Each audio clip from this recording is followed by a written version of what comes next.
ایک چھوٹے سے گاؤں کے کنارے ایک پرانا درخت کھڑا تھا۔ اس کے پتے ہرے نہیں رہے تھے، شاخیں جھکی ہوئی تھیں اور وہ خود کو بے مقصد سمجھتا تھا۔ لوگ اس کے سائے میں آتے، بچے اس کے نیچے کھیلتے، مگر درخت کے دل میں ایک خاموش اداسی تھی۔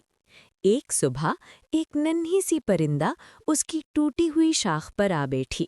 وہ ڈری ہوئی تھی، مگر اس کی آنکھوں میں امید باقی تھی۔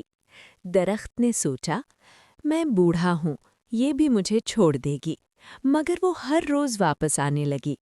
وقت گزرا، پرندہ بڑی ہونے لگی، اپنے پر پھیلانے لگی اور اڑنا سیکھنے لگی۔ تب درخت نے محسوس کیا کہ وہ اب بھی کسی کے کام آ سکتا ہے۔